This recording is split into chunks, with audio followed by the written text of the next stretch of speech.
I started Fool's Gold with my friend Nick Dubs, who's a DJ friend of mine from New York. At the end of '06, and then by the time it was all up and running, it was like literally the first couple of days of 2007.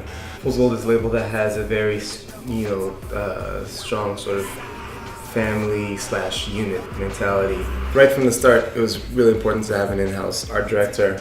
We put so much development into all of our artists and releases that we see it in a really sort of long-term career scope.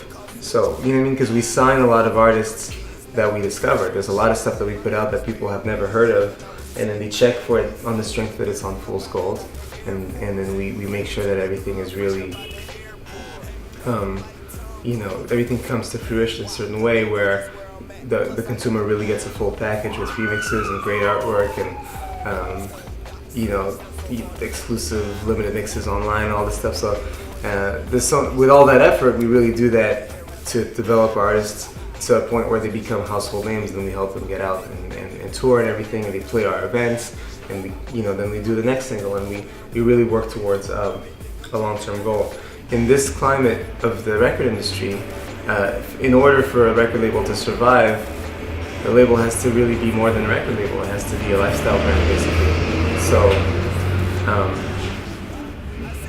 it's as important for us to make T-shirts as it is for us to manufacture 12 inches.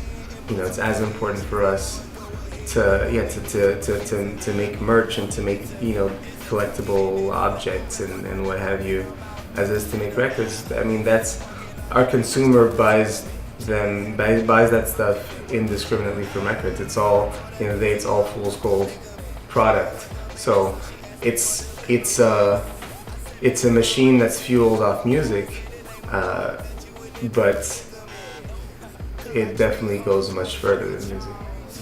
We're a label where the label itself is almost like an artist. You know what I mean? Like, people will wear a Fool's Gold t-shirt sort of in the same way that they'll wear a t-shirt by their favorite band, or by a band that they like at least.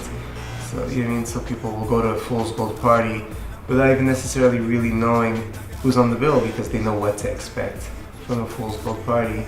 That's something that we worked very hard to establish, and it's something that's very dear to me.